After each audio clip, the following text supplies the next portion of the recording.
We have an interesting subject this morning, one which has perturbed human thinking for thousands of years, and that is the effort to discover what the rules are behind the evolutions of living things. What is the plan? Now, some, of course, deny that there is a plan. This is a convenient answer, but no solution. Others believe that this plan is in the keeping of a divine power and that no mortal will ever be able to fathom this mystery of the Godhead. There are others, however, many devout, informed persons, who feel that while it is probably true that the ultimate and infinite answer to all questions are not available at this time, that by a careful and thoughtful consideration of the processes now functioning in nature, we can come to a pretty good approximation of the rules behind the game. We have a panorama of life which has been strengthened and broadened and deepened by anthropology, by zoology, archaeology, and practically every research instrument that man has devised. From these various sources, we derive accounts of living and life. We find how things move forward through time.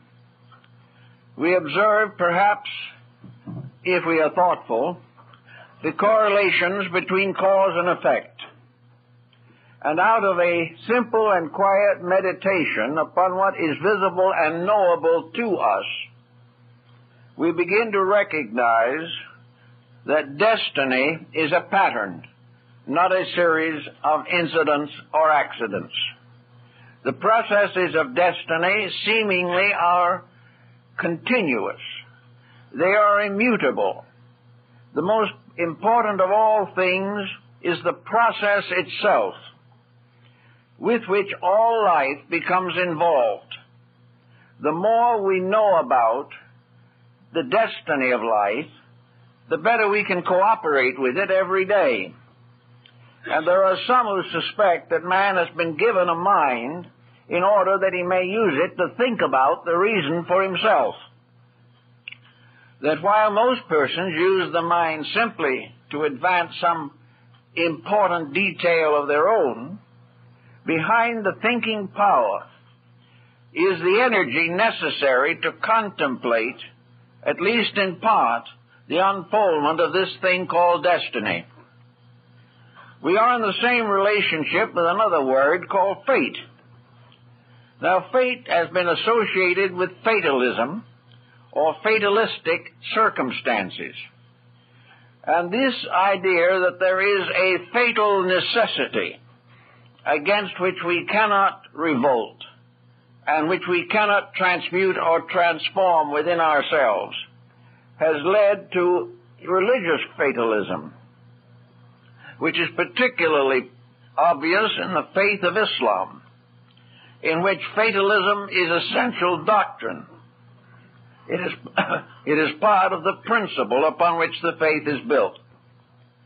Now, fate, to the average person, has become almost synonymous with luck.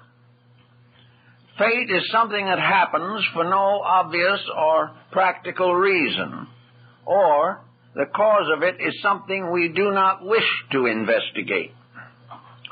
A good many things that happen to us we accept with reluctance, but we do not wish to try to understand why they happen. The reason we are reluctant to explore the causes of occurrences is that they would almost certainly remind us of defects in our own character. We would gradually be forced to recognize that ill fortune has to be earned, that it is earned by doing the wrong thing, sometimes with a good spirit and a fine hope. But if it's the wrong thing, it will not work.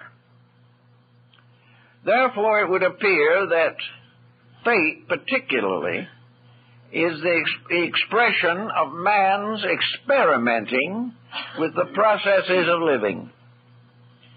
Fate comes to us as the result of observing our own actions, or observing the actions of others or of nations, and observing how closely the effects follow their causes.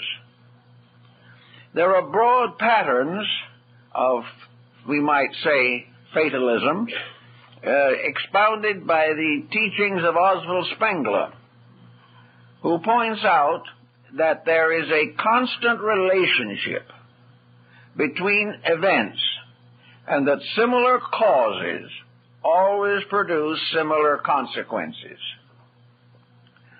The consequences may be modified by time or place, and will differ in detail because of nations or races or cultural structures. But in essence, a certain action will inevitably produce a correspondingly significant reaction. War, therefore, must result in war, not in peace. And why, then, do we say that this law of destiny is essentially benevolent? Because if war must always produce war, then war is eternal. And this we do not believe. If every mistake that we make results in another catastrophe from which we have learned nothing, and about which we make no thoughtful consideration, then the vicious circles of circumstances must go on indefinitely. They will not go on, however, forever. Indefinitely means for a time, because man is so constituted in himself that he cannot enjoy suffering forever. The mere thought of suffering in a purgatory or perdition forever is too much for him. And it is also obvious that the average person does desire to be comfortable. He wants to be as pleasant as conditions permit. He would like to live in a peaceful world and in a cooperative society, because when he gets a taste of these benefits, he likes them.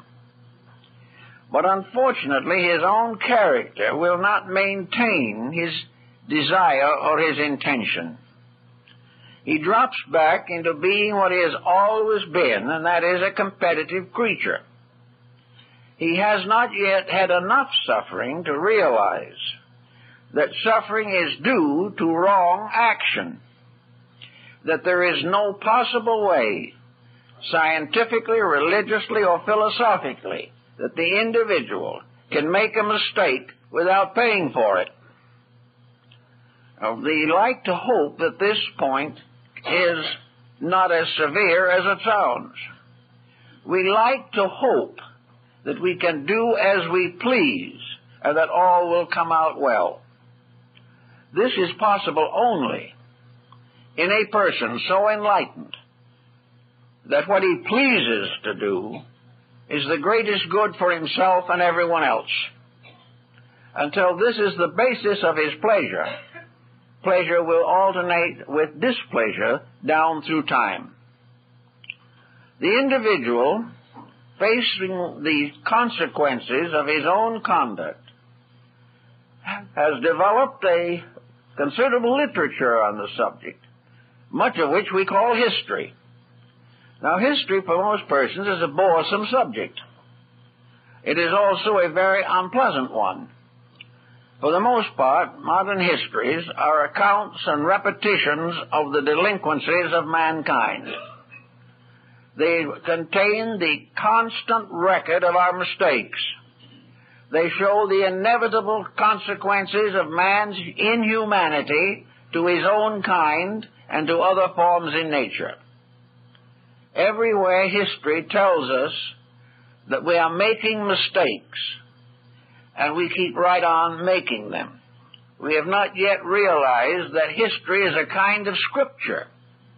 It has a sacred meaning, for it tells us what we ought to do and what we ought not to do.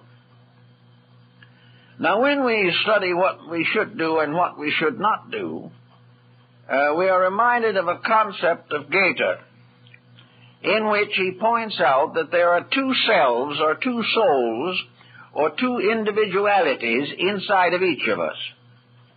One of these is forever struggling toward the good, and the other is constantly struggling towards the gratification of appetites. Now, an appetite is not necessarily limited to food intake. An appetite is a desire of any kind that satisfies an appetite within ourselves. We can say that cupidity is an appetite. Jealousy is an appetite. Because in each case we are catering to something which we want to use to satisfy non-constructive attitudes. So according to Goethe, every individual is a divided person. Every individual has something in himself that is aspiring to union with the eternal, something that should transcend all limitation and all material shortcomings. This something that is striving for perfection is an idealism in ourselves. It is probably the basis of qualms of conscience. It also is constantly reminding us that we could do things better. It may impel us to unselfishness, or to kindliness, or recommend that we forgive our enemies. But the other being within ourselves is highly personal. If we have difficulties with others, this lower being does not wish to forgive or forget. It wishes to revenge. It wants to do an ill turn for every ill turn that is done to it. It wishes to revenge itself upon life, upon people. And where it cannot pick out an individual to be the subject or object of its revenge, it turns against society as a whole, trying desperately to get back at the world for any suffering that occurs to itself. So these two struggling within us constitute a basis of most persons' compound dispositions. Now in some, that spot which is struggling toward the beautiful and the good is a little dominant. It's making headway. It is becoming more and more involved in decisions, making these decisions more kind, more gentle, more forgiving.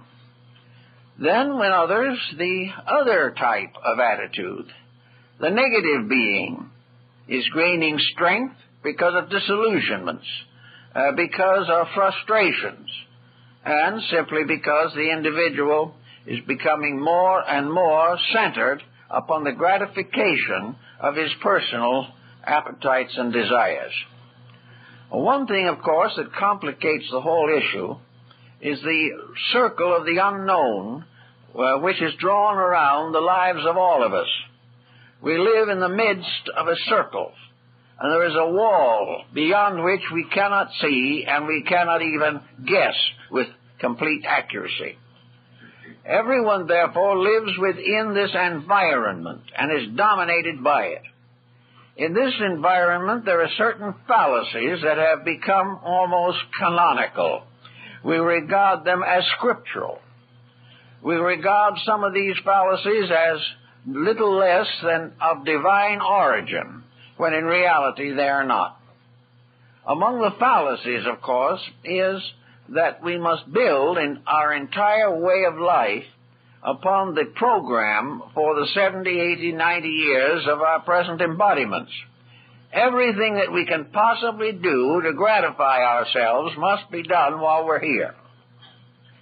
After we're not here, what happens is a very dim thought for most folks. Even though they may believe in a hereafter, they very seldom subdivide it into various cultural levels, or make any effort to carefully map or chart it. But the problem is that while we are here, we must do what we can to please ourselves.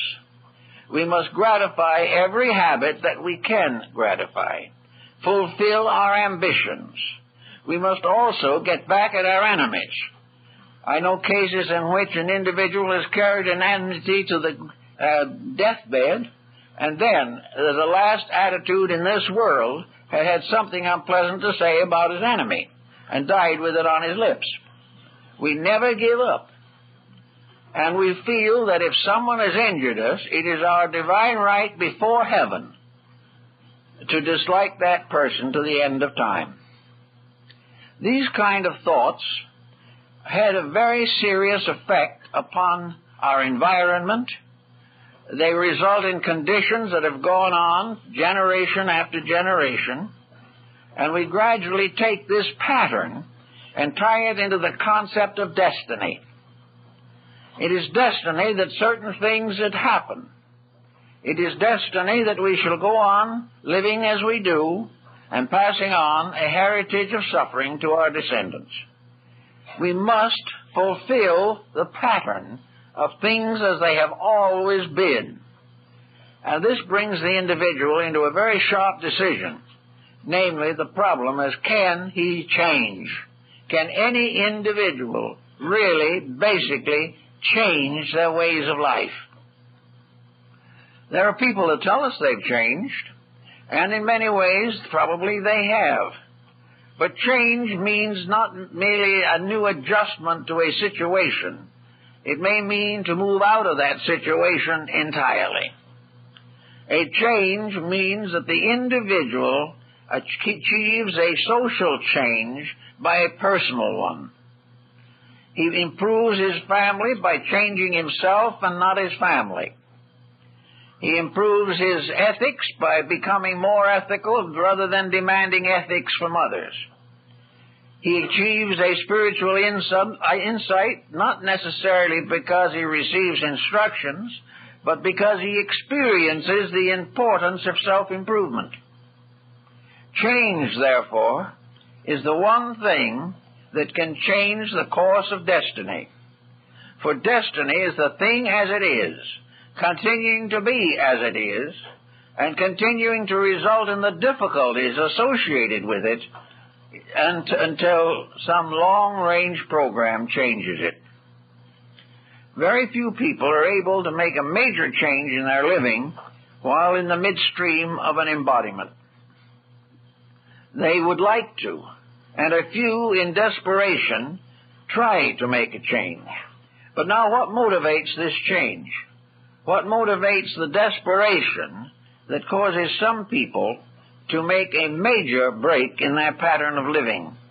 Well, one thing is, of course, disillusionment. A way of life has failed. The individual is not happy, so he tries something else. In nearly every instance, change is brought on by suffering, disillusionment, frustration, or that the individual is unable to continue in his course because of health or financial conditions or something that requires a change in life pattern. But this is not the way it should be done. We should not wait until change is forced upon us by our own mistakes. The individual should begin to change the moment he begins to think. For every thought, every use of the mind should reveal elements of character, conduct, patterns, associations, relationships, which can be improved, and which therefore need to be changed from something less to something better. All of this means that change is a voluntary growth, inspired by the desire to be better, and not the desire to escape difficulty. It is not that we should live well because we fear pain, if we do not, but we live well because it gives us health, which is a positive achievement in itself. Whenever we grow because we can't endure our own way, then there is this grudging effort that makes no alteration in our basic morality and ethics. We are simply reluctantly giving up a bad habit that we would prefer to keep if it was not so difficult on our dispositions. We would like to make mistakes, only they become a little too painful. This results in a magnificent reformation of character. But very often this new character begins to find ways to make the old mistakes under new names. Getting around the old pattern, it starts in and repeats itself, probably throughout the rest of life. There is only one way, therefore, that destiny can be changed. Prayers to heaven to change its ways are not effective. The universe will continue, and it will do what it has always done because that is the best for all living things. The problem man has to face is how long will it take him to recognize that nature's ways are best. One of the most common defects we have today is our desperate desire to reform nature. We have a feeling that the time has come when we are empowered to instruct God how to operate. We are quite convinced that the divine plan needs revamping. We know that at the present time there's a little difficulty about ourselves in relation to this plan. Therefore, we would like to explain to deity why we are right and he's wrong. We would like to make it clear that we are going to picket him if things don't change. So, as you may remember in a little book that was written years ago called Heavenly Discourses, there was a picketing, presumably, in heaven. But whatever it is, it's man's rebellion against the things that he does not like. And the moment God disagrees with man, so much the worse for God, as far as man's thinking is concerned. He must, in some way, cause the universe to go the way he wants it to go. And he tries in some ways to explain that that is also why God wants it to go that way. But it is hard to prove that God wants man to keep on forever doing things that hurt man. Disfigure his career, destroy his resources, impoverish his environment. It is difficult to believe that God wants this, or that God wishes man to suffer as a result of it. Man does not suffer because God wants suffering. Man suffers because of his own mistakes. And when these mistakes come back on him, he declares to be a misfortune. In other words, it is something that shouldn't have happened. But the cause of it has not been corrected. And as the individual continues to keep on causing trouble, he will suffer. Now, this is a good form of parental discipline. Deity no longer stands as a wicked stepfather, punishing out of pleasure or conceit, but a wise parent that realizes that every child needs discipline. So the universal plan is built upon discipline, and discipline is the one thing the average individual would like to get rid of. He does not want to be disciplined. And yet a child who rejects discipline in his teens will blame his parent for not giving it to him when he reaches 30, because he cannot live without discipline. And where he is spoiled, he is damaged. Now, what we would like is for heaven to spoil us, every one of us. We would like heaven to do just what we want. We would like heaven to make happy, wealthy people out of everyone. Heaven should not permit any evil to confront us, any problem to face us. Heaven should be a kind of paradise. Well, according to some of the old accounts, it started that way, but something went wrong. And the thing that went wrong always is disobedience. And heaven will not tolerate it. Now, heaven doesn't pick out anybody for revenge or something of that nature. Every process of nature, every moment of our own lives, we are operating within a network of laws. We only breathe because of laws. We only have bodies because of laws. We can only think because of laws. Every single action, thought, emotion we possess within ourselves as faculties or powers are all under laws. Every one of them is subject to a right and wrong use. These laws tell us that the processes will work smoothly and properly if they are not abused.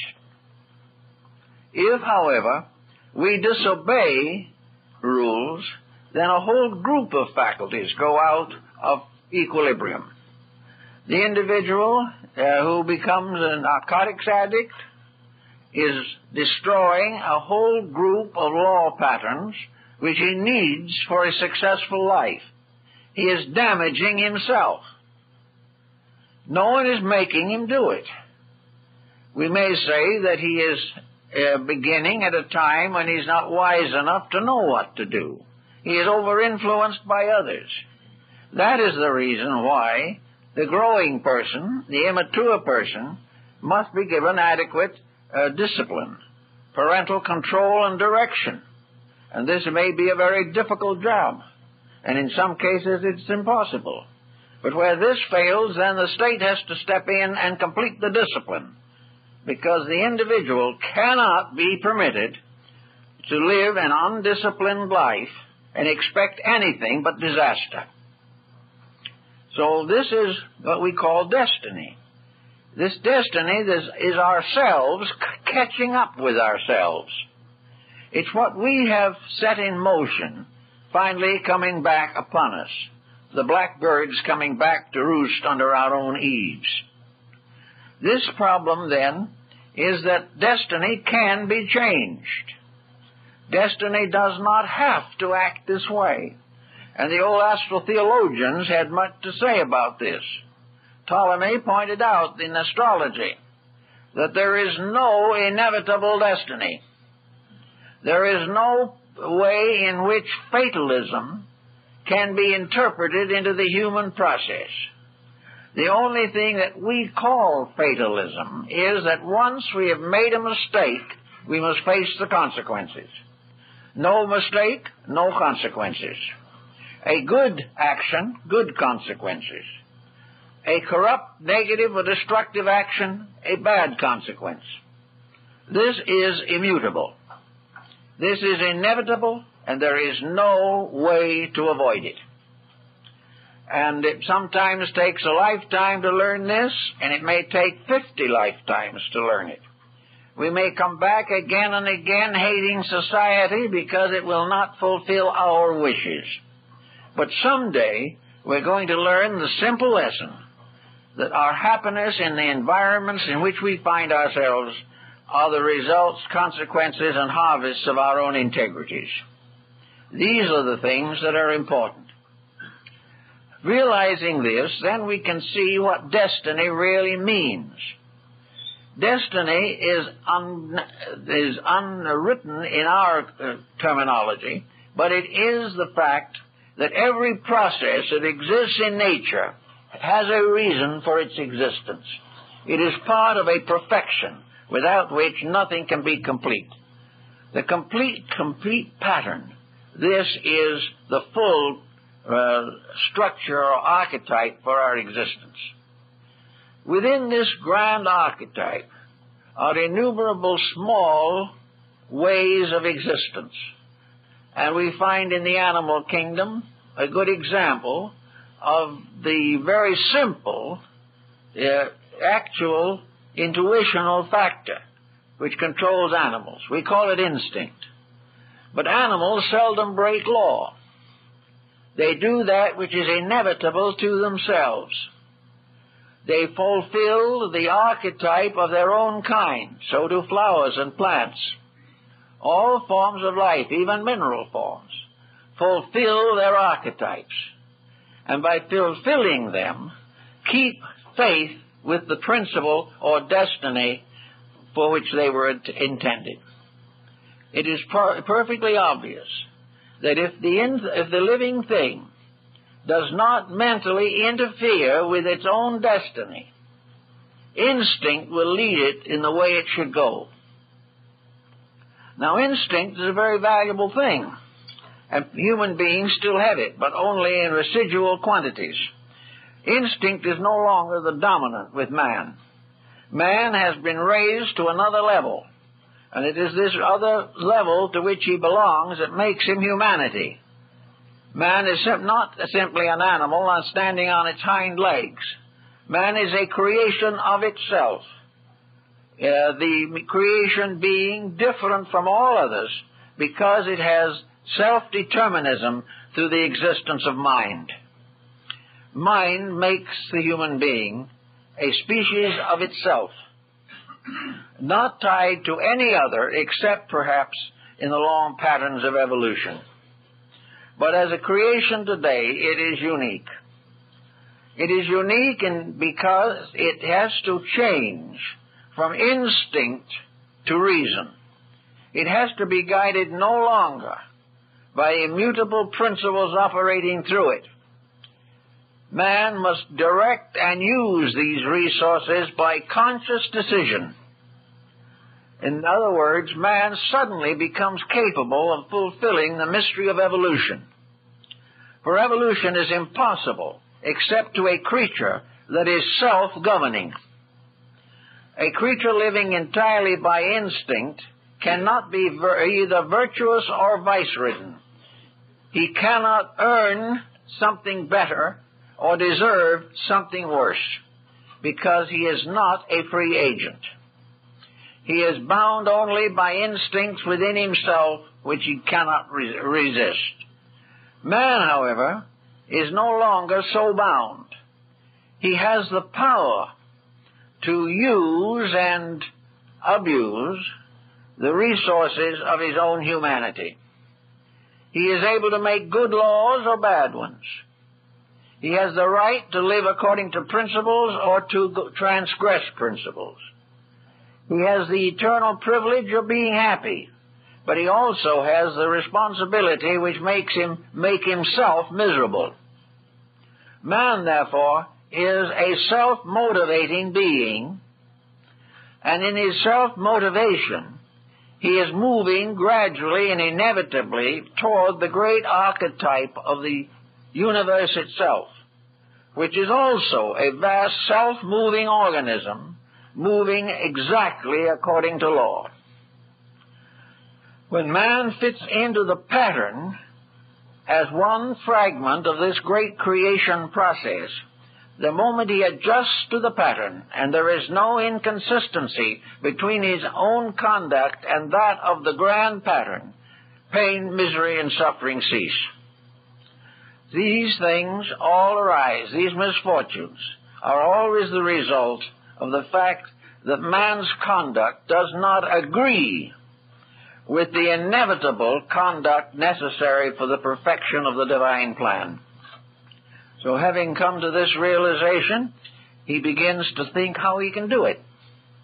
Now, everyone has certain tolerances, and we observe around us and down through history, from the very beginning, that there have always been some who sensed this mystery, who realized that they were living in a better system than they could invent for themselves, and that the most successful structures in nature are those which are built according to natural laws and are merely a specialization within natural law.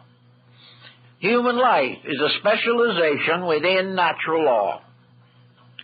And if this specialization is by virtue of a self-resident intellect, if this specialization is unfolded properly and correctly, humanity can live in peace and happiness in a secure world indefinitely.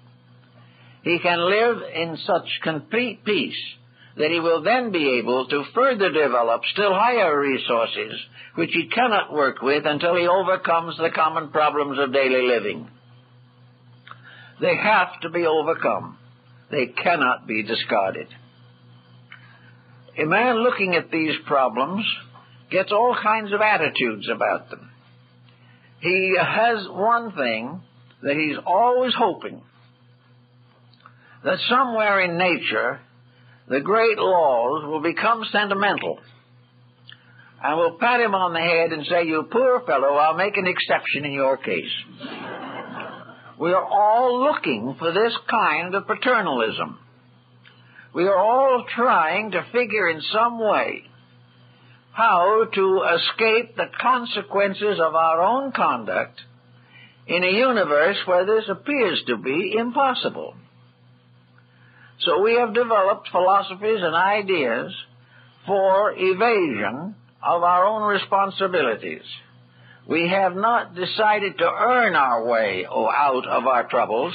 We have hoped that someone will forgive them and let us go sailing on our way in peace and impropriety. But it doesn't work this way. No matter how much we believe that we can break rules and still be happy, we are still miserable, because we haven't sense enough to realize from experience that we cannot succeed in doing that which nature denies. So we have this thing called destiny, which we are working with, and destiny is just the plan. And the destiny plan, as far as we can recognize it in our own limited ability, is the perfection of all that lives. By perfection, we mean that every living thing in a certain level or condition will achieve 100% unfoldment of that potential. It will go as far in the environment as this potential requires. Now, in each environment, there is a different level of potential. The individual is not expected to achieve a condition suitable to a creature from a different environment. He is not expected to be better than the environment makes possible. But the environment in every case proves itself by the fact that living things gradually, through their own conduct, so discipline themselves and the environment that they achieve its final graduating mark. They graduate with honors when there is nothing in their own conduct that conflicts with the environment. There is no longer any part of man's human endowment that is not humanely unfolded. When he has to do something else on some other level of unfoldment, then that will be another time. But in order to graduate from this level of education, he must graduate because he has learned the lesson and turned in an adequate dissertation. He must have graduated because he has learned the lesson that this environment requires. And he can never learn the lesson by resenting it. He can never look upon this lesson as a hardship, a burden, or a crime, or some indication that God does not love him. The truth of the matter is that the Lord so loveth man that he gave him these problems to face. He expected the final product of the divine creative process is that the individual shall achieve integrity, that he shall come to grow into the likeness of the divine plan of which he is a part. Now, fate comes in with another little contribution to this pattern. Man, without any particular recognition of the law of cause and effect, many people talk about it, but very few live as though it meant anything. The law of cause and effect does have certain relationships to conduct. And when an individual makes a long-range mistake, he may at the same time cause a short-range dilemma. We do something wrong, we think it's all right. One of the reasons we think we can get away with it is because we know someone else that did, and the fellow that we thought got away from it we haven't seen in years, but we assume that he is still going gloriously on his way, when the fact of the matter is fate has probably caught up with him also by this time. No one can escape the fact that you do something and something happens as a result. What happens as a result may be misfortune. But misfortune is not something that is accidental. Misfortune is something that has to be part of a plan. Now, nature in its various processes has many plans we do not understand. This we take for granted. We do not understand much of the confusion of our present day. We do not know why things have to be as they are. We do not understand why there has to be social injustice or all this type of thing. So we go out and we picket and we try our best to present our displeasures to representative leaders and order them to change. But this is not the answer to anything. The answer lies that all these difficulties arise from some form of ignorance. Now, there is a common ignorance, which we all share in common. There is highly specialized ignorance, and we have to receive an advanced education to attain that type. That just doesn't come naturally. There is a kind of ignorance that arises from simply refusing to think, or of having become very carefully learned in something that isn't so. All of these things affect our thinking. But whatever it may be, most of our problems arise from ignorance. And anything that is selfish is ignorant. Anything that seeks self-advantage at the expense of others is ignorant. Maybe ignorant cum laude, but they're still ignorant. Whenever we do it wrong, we are ignorant. Now, if we do it wrong because we don't know any better, that is simple ignorance. If we do it wrong and know better, that is compound ignorance. But regardless of what it is, an individual who breaks the common laws of human integrity is ignorant, and vice is one of the byproducts of ignorance. There is therefore no way in which the things can change into what we want them to be until the tendency to seek ulterior advantages is overcome. Now, at the moment, a certain amount of virtue is being thrust upon us, and we're not very happy about it. And there are many reasons why we should be unhappy.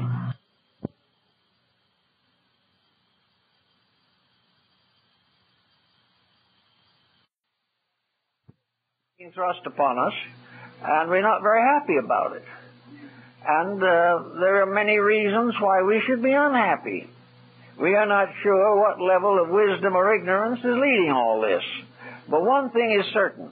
We have for thousands of years been wrong. We have been wrong in our basic attitudes. We have been so wrong that in several thousand years we have had several thousand wars. We have depressions and all types of financial disasters. We have had innumerable inquisitions, massacres. We have had the pillaging of peoples, the destruction of properties. We have had in the present century more bloodshed probably than in the rest of history put together. And these things are all monuments to something that is tremendously and fundamentally wrong. Now, as the mistakes get bigger and bigger, the penalties get heavier and heavier. If we do not correct these mistakes, there is no use shaking our fist at heaven or declaring that destiny has moved against us. The truth is, we have moved selfishly and self-centeredly against destiny. And this cannot be done. It seems too bad that the human being, having been given a mind, has been so reluctant to use it intelligently. He would like to use it only to advance his own cause. And he like to think of having a life in which he can do as he please, can think as little as possible, because that's a great strain on his nervous system, and will depend upon righteous, genuine, enlightened, and virtuous leaders to do all his thinking for him. This is one of the great errors of our time. It cannot be done. So we come to an environment in which young people come and from which the older depart, and everyone is in trouble. It looks as though we are ill-starred. We are reminded of the fact that the word disaster means disaster, evil star. So we all think of disasters as coming from the heavens. A planet is doing it to us. But the planet can do nothing to us except fulfill what we are doing to ourselves. It can strengthen us toward the right or the wrong, according to our own integrities. There are no ill fortunes in the ordinary sense of the word. There are only lessons that have to be learned, and lessons which we resent learning. Now, the problem would look pretty bad and very sad and almost unsolvable if we continue to assume that our entire evolutionary procedure is limited to one embodiment in this world. If the one life that we live here now is the sum and total of all our opportunities to grow or become, we are really in a sad condition. We are faced with an impossible state. A great many persons haven't contacted serious thinking until they were so far along in years they couldn't possibly put it all into practice. We cannot assume that destiny can be fulfilled in 60 or 70 or 80 or 90 years of human life. It is simply impossible. Destiny is as great as creation itself. Destiny moved into manifestation billions of years before the creation of our universal system. Destiny is something that extends from the infinite past into the infinite future. It is something so big that there is no possible way of capturing it completely in even the destiny of a solar system. It is much bigger than anything of this kind. Obviously, therefore, the individual cannot accomplish a perfect adjustment with processes, many of which have not yet even come into manifestation. 1,000 years from now, there will be adjustments necessary which we do not even know about. And individuals will have to continue to grow into patterns that we can't even imagine. So that destiny is bigger than we are. Destiny, however, has still the same problem to confront us, namely that we've got to learn. And the only possible answer is that we have to think of ourselves as eternally living. We have to think of ourselves as creatures that have a destiny long enough to accomplish the perfection of ourselves. Now, this perfection of ourselves is not in order that we might take a leading aristocratic part in this plan of things. Perfection of ourselves means that we shall be completely united to the divine purpose, that we shall live for the fulfillment of the infinite truth and not for the glorification of ourselves. But it is also true that this requires more opportunity for growth than can possibly be captured in a single lifetime. Destiny also has to step in to regulate this on account of the relationships of living things, which constantly vary and change due to the actions of human beings themselves. Therefore, if we create a war and thousands of young men and women die, children and villages and towns are destroyed, it becomes obvious that those who have perished have, in some sense of the word, been taken out of the world of opportunity to learn. They have been frustrated of their right to a life. Many of them will never have the opportunity of parenthood or maturity or the achievement of wisdom or the completion of education. And those that survive, many will starve to death or suffer from plagues and pestilences. Therefore, nature has to recognize the simple fact that in the large pattern of things, No one is deprived of anything. Therefore, the person who apparently is deprived is only deprived by our selfishness, which fortunately cannot really touch the other person. We may try our best to destroy him, but all that we do is destroy ourselves. The life of this other person will go on and be perfected and completed and fulfilled just as surely as it was cut short in this embodiment. Nature has therefore the large school, and the best we can say is that our days here are merely days in school, and that each incarnation is kind of like a term or course in study. We are going to go on into the university of the infinite. We are going to keep on learning until we have learned. And the proof of the learning is that we have perfected our own integrities and perfected our own level of moral values. There is nothing going to stop us. But because of the short range of our own perception and the limiting walls that separate embodiments so that things appear here and disappear here, we are inclined to try to find justice in each separate appearance. We might be able to do that if we had a greater degree of internal sensory development. But for the most part, we cannot. We tune in only a fragment of something. And the larger pattern of that we do not see or understand. Therefore, the fragment looks dishonest. The fragment looks cruel. It looks unkind, unfair, unreasonable. But it's because we can see only the fragment. In the large pattern of things, there is no dishonesty, no mistake. Everything is working together for the ultimate good of all that lives. It is heaven that has to decree these things. It is man who has to accept. Now, the man, as he grows older, and humanity as it becomes more mature, gain certain insights into acceptances. Thousands of years ago, there were enlightened persons, a few. Some of them were leaders of our own race and kind. Others were teachers from other realms. But there were great systems of instruction established. Probably the most important of these systems was the system of the mysteries. These were institutions that were set up under the leadership and patronage of deities, through oracles, or through sages, or through mystics, or through enlightenment and illumination.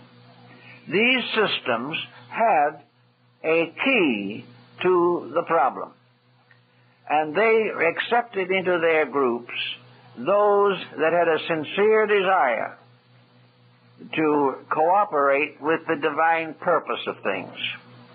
There have always been some who realized the facts, but they were few in number in comparison to the body of humanity. And those who had the facts and tried to preach them and teach them were often heavily penalized.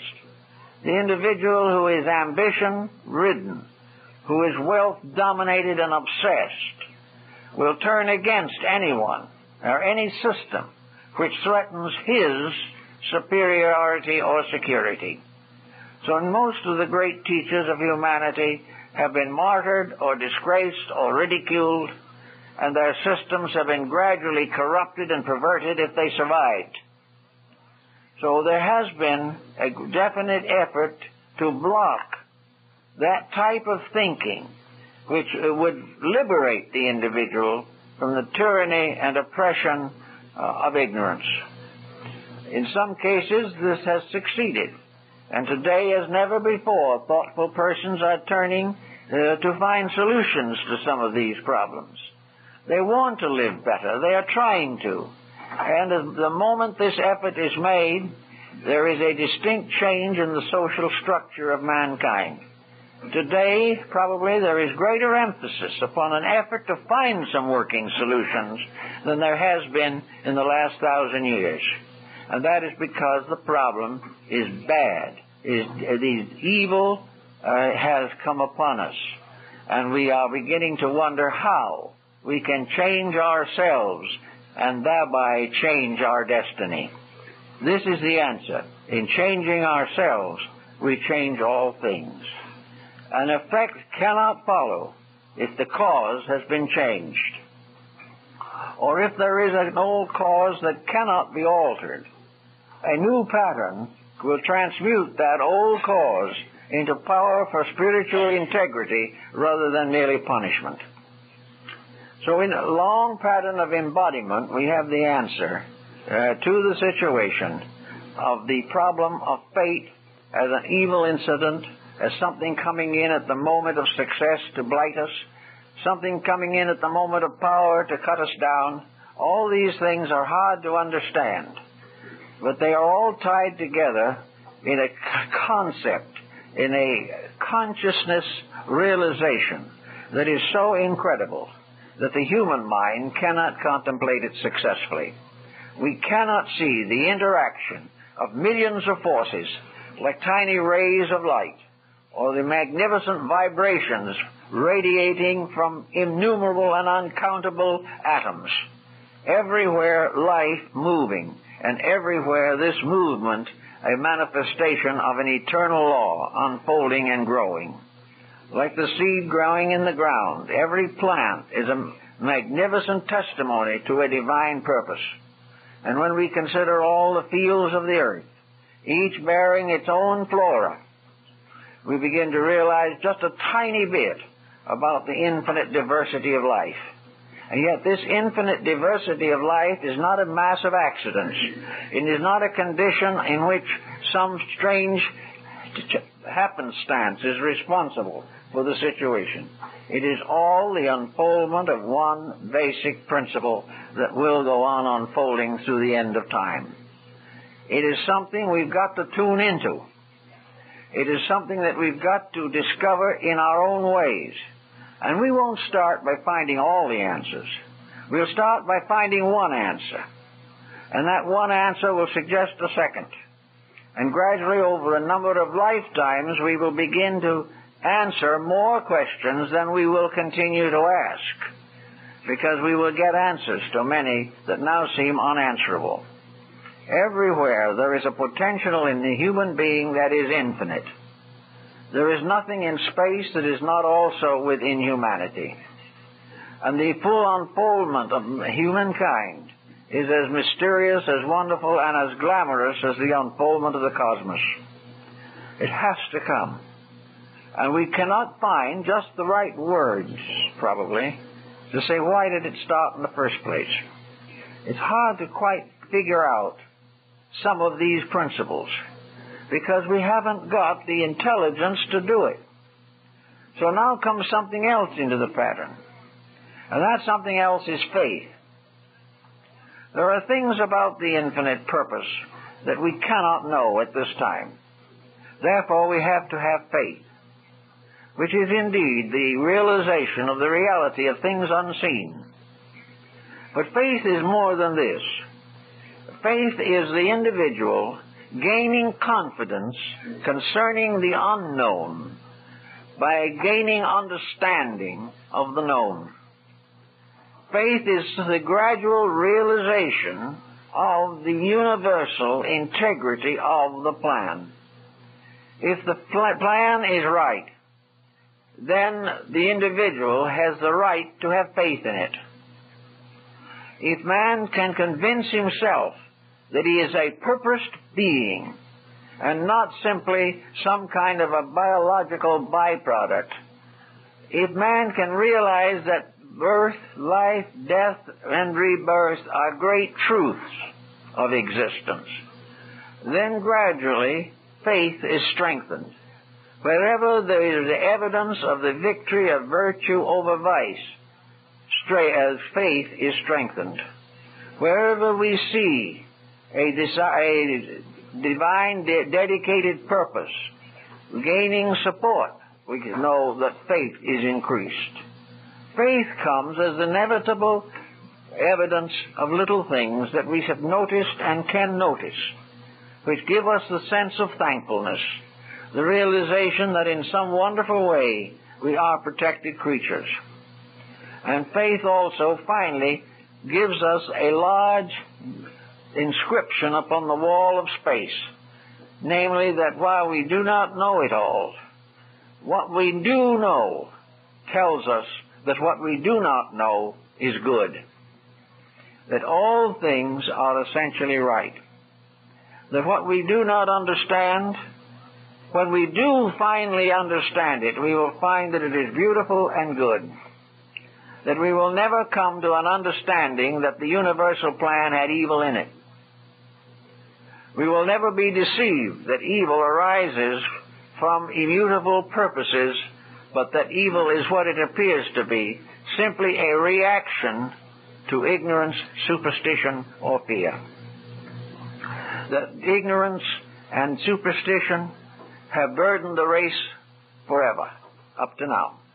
And fear has made us the victim of almost every tyranny imaginable. Yet all these things are illusions. The illusion is the evil. Good is the reality. But we cannot quite make the adjustment to so vast a concept. So we really don't have to at this moment. If we will begin to simply accept that we are responsible agents, that we are part of something, that we are living in a universe in which we have a part to play, that we live on a planet which we can help to save. We live in communities which we can lead in better ways. We are surrounded by problems of our own making, and we have the right to solve them. We have the right to do that which is necessary to correct the mistakes that we have made or which we have inherited from our ancestors. There is no fatal necessity in the stars. There is no fatal necessity in conditions as they are. Anything that needs change can be changed, but only if the individual himself realizes his own responsibility and is willing to cooperate with a higher level of ethics than has brought him to his present dilemma. So the universe is interested in producing the ethical creation. It is interested in producing a universe of value. It is interested in the gradual perfection of all life, in order that that life may go on far beyond anything that astronomy knows about at the present time. Astronomy today is reaching out into space. It is reaching out into galaxies that we never knew existed. If we can get some bigger telescopes or stronger ones, or have greater ability at using electrical means of magnification, we will probably keep on having more and more stars. And maybe we'll finally come to the edge of the whole business. And when we get there, we will have a moment of triumph until we develop the next larger lens and discover that what we have found is only one of innumerable completenesses of life, so vast we can't even think what they are. And yet this is all on a level. This is all physical. What is behind it? Is the great universe of realities all being objectified in stars and planets?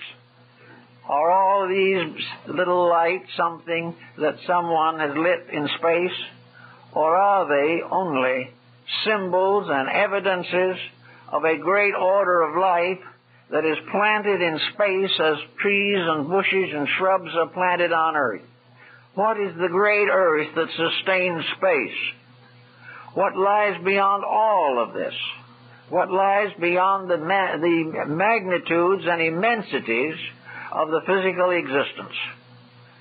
Science gradually getting more and more involved, but no solution yet.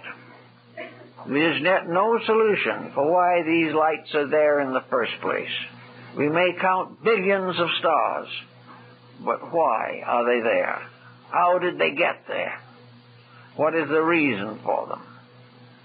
The ancients believed that the star-strewn heavens was nothing but a beautiful jeweled robe concealing the true structure and nature of the infinite.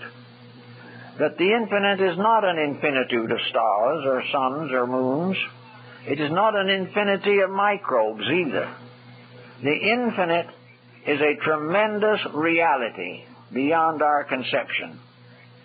In the Bible it says that the waters which were above the firmament were divided from the waters which were below the firmament. We are now exploring that which is below the firmament. But what lies above? What is it that from which all these worlds are suspended? What is the great light that lights 100 million suns? We do not know. But we do sense that our own destiny goes in that direction.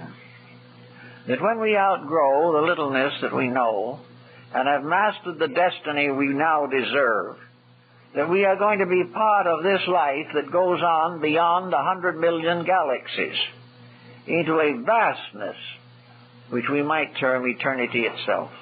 An eternity that is not darkness, an eternity that is not death, but an eternity that is oneness with eternal life itself. That everything that we are doing, we are growing towards something. That perhaps someday we will be gardeners in a garden of galaxies. Sometime the life and light and intelligence that is slowly growing up within us will burst forth to become 100 million suns. We do not know, but we do suspect strongly that even the smallest atom contains within it the prophecy of eternal life. We believe these things when we get concerned with them and we try to work them out religiously and philosophically. But we have trouble simply because we are unable to understand this immensity. It goes beyond anything that we know or believe. Yet in our own way, we have to cope with it. We have to find in it the answer to our own vaster perspectives. That the great light, the great purpose, the great plan of ourselves is going to go on to be part of this larger mystery. Therefore, the human being has an infinite future. Most people think they have had an infinite past, and the last few years of it are not particularly appealing to them. We do not know where we came from in substance, but we know that we come here not naked, but endowed with qualities and characteristics and powers and virtues and values, very much more than we realize. We recognize that we have had a beginning elsewhere, and an ending elsewhere will be ours. In the meantime, we are good and faithful servants here if we are wise. If we are otherwise, we're in trouble. And this seems to be the burden of our present dilemma, that we are simply in trouble because we are not taking a scientific, truly scientific, philosophic, religious, or ethical point of view in relationship with the common occurrences of life. You talk to someone who has just gone through a bankruptcy, and they feel that fate is against them, that they are the victims of some disaster. Or they will say, as some have said to me, why does this happen to me when so many other dishonest persons are getting along well? The problem of the failure of things usually breaks down. There are research patterns and projects on a number of subjects which we don't know too much about, but which have a bearing upon things. And one of these is the recurrent reality of the fact that each failure is largely responsible for its own failure, regardless of anything to the contrary. There are only two kinds of failures: those that arise from inability to understand a problem or a profession, and the other is the definite effort to dishonestly exploit an honorable profession or an honorable business. It is one or the other. Either the person is untrained and unable to do the job, or having the training, they have decided to exploit the job for an unreasonable profit for themselves. Both of these difficulties exist. We try to cope with the first one through education. But how are we going to educate an individual unless we give him some reason to want to be educated? A great many today do not want to be educated. Oh, they'll take it if they have to, but what they really want is a continuance of a charitable system in which the individual can have everything he needs and anything he wants without work. This is the idea of the true utopia. Utopia is idleness. Utopia is the individual who is not interested in labor. Now, we can say that we can prove by our civilization that people who do not like to work and do not work seem to succeed in many instances quite well. But then study what happens. Study the records. Go to a successful psychiatrist who is working with these people, and you will find that each individual is the source of his own trouble. Now, this we hardly like to admit, but it's healthy to admit it. And a person who has a philosophical point of view or a spiritual conviction should realize this. This doesn't mean we have to go out and hang our heads in shame. It means, however, that we must begin to search in ourselves for the causes of the troubles that beset us. And they're in there. There's something that we are doing wrong that brings this ill destiny upon us. There is something that we want we shouldn't have. There's something we desire that isn't good for us. We have not as yet the courage to do that which is best. Now, I know a good many people who are considered to be intelligent people, who are reasonably well educated, and who are comparatively successful, who have never found out that alcoholism is a menace. If anyone tries to get rid of alcohol, they will be held up as a tyrant, because every individual has the right to drink himself to death if he wants to. Unfortunately, he doesn't do this by himself always. Very often he has an accident on the freeway and kills a lot of sober people. He also has a great many problems arise gradually until his character is so deteriorated that everything that is important in his life fails. But you can't stop him. I've had a number of them come to me. In some instances where they had a pretty good philosophical background, we got pretty fair results. But where the individual didn't believe in anything, there's only one thing he can do, and that is complete the job and get out of the way. But you can't change him. Now, this is an exceptional case, and we are working nationally and internationally in the effort to curb it. But just as bad, really, as alcoholism is jealousy. And it's just as cruel and just as dangerous. And yet there is not any effort really made to change it. The individual feels he has a perfect right to be jealous. He doesn't realize what it is doing to his character. He does not realize that it is just as detrimental to his ethical life as alcohol is to his physical life. But it's very hard to change him. And it is often, in the case of jealousy, very difficult to overcome his arguments in favor of jealousy. It's very hard to give a good solid argument in favor of narcotics, but it is comparatively easy to give a strong argument in defense of selfishness. Yet selfishness is as cruel as the grave. Selfishness lies behind hundreds and thousands of miserable people. Yet they cannot change. The only way they can change and make a good deal of it is to begin to think about their responsibilities to society. Bacon was of the opinion the simplest way of converting a delinquent is to let him see what happens to delinquents. So very often we can show a person by example how selfishness or greed or jealousy or libel, how these produce misery for all involved. And sometimes you can reach them. They suddenly realize their own mistake. and then they change.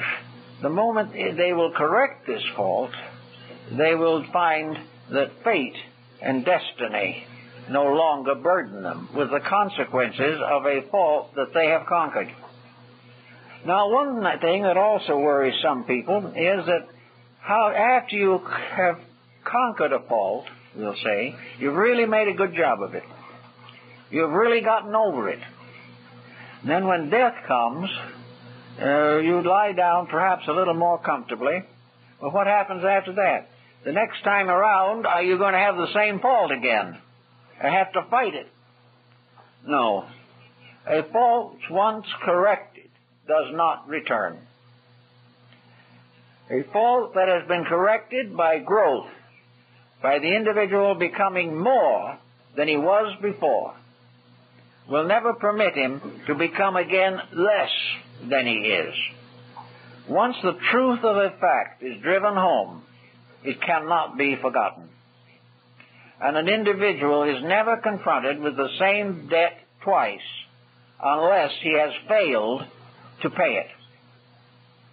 The effort to avoid it may bring it back 100 times until finally it is accepted. But it will never burden the individual but once, because he cannot correct the fault until he has outgrown it. And his growth makes it impossible for him to relapse. He can relapse from any attitude that he must or may develop, but he cannot relax or relapse from the condition of his own internal life. Once it is established, it is established. He may have other faults, but the old ones are finished. So we have to make only one great victory over a problem, and that problem then fades away. It is not like alcohol, where you can't drink again without danger of it coming back, because when you have achieved this victory within yourself, you no longer want the alcohol, and it does not come back. But willpower and self-control can break down if character has not been changed.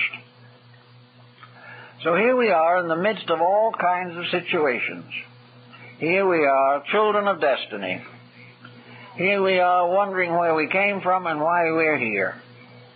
And yet every morning on the television or newspapers or whatever our communications with the media are, we know what is wrong and we know how it should be cured. Nearly every person listening to a program can give some advice, at least to himself, as to how the matter could be improved. We say this isn't wrong because, and we have a because. We look at these things and we find selfishness and greed and intolerance and stupidity active all over the world. We know this, but we can't really change what's happening on the other side of the planet. But we can look over this mass of mistaken attitudes and see what we can find in ourselves which take on these attitudes. We can be sure that in our personal inner life, we are not acting like some intolerant nation or some fanatical faith, that we are really understanding in ourselves the meaning of the integrities. We cannot declare peace in the world, most of the time at least, but we can make peace with those close to ourselves and near us. We cannot influence other people in their various philosophies, but we can live our own as a harmless God against mistakes and intemperances. So from the world about us, from the newspaper and the press, we realize how destinies are built. We know how those who live by the sword will perish by the sword. And we know how those who corrupt others will themselves be corrupted. We know these things, and when we start to live them, we are only fulfilling destiny. For destiny is telling us this story, that no matter what others happen, what others do or how they act, the just person stands firm in the law. And through the justice of his own integrity, he gains the courage to face the future with a good hope. Out of justice within his own life, he becomes increasingly aware of the dignity and glory of divine justice. And he also discovers that justice is, for the most part, a mask. Even divine justice is a kind of mask. But behind the face of justice is mercy. Always mercy. The eternal plan is merciful because it protects in the long run all good things. It is merciful and ever-loving because it will not permit hate to destroy anything. Things will suffer, but hate will finally die. And the individual who bore the hate will come into the fullness of love, understanding, and integrity. So we live in a world of great principles, and our destiny is perfection. Our destiny is to recognize the fatherhood of divinity and the brotherhood of humanity, and to live all things in peace. This is the destiny, and we will continue to kick against the pricks until we recognize this. And then, as we begin to smooth out our own relationships with destiny, we will find that fate becomes more benevolent. Good fortune is more common. For there is actually no possibility of good fortune apart from a noble life. Anything that seems to conflict with that is an illusion. So with these kind of thoughts, we can perhaps get an idea of the magnitude of a plan that is simply beyond us and our understanding. We don't have to understand it. The child doesn't have to know all about where its parents learned wisdom. The child can have faith. And because the parents love the child and the child loves the parents, there is a communion. And the transmission of a previous experience becomes a beautiful event. And it is this transmission of experience from one to all, from each to the others, that can be the most wonderful experience and the most wonderful event in all our lives. And in this way, we can become more and more servants of destiny. And as a reward, we will enjoy the most propitious relationships with life. And if things become difficult, we shall also have the ever-present consolation of faith that all things will work out for good. If we can live in this way, under these principles, and in this consciousness, I think many things will be solved in the lives of each of us. Thank you very much.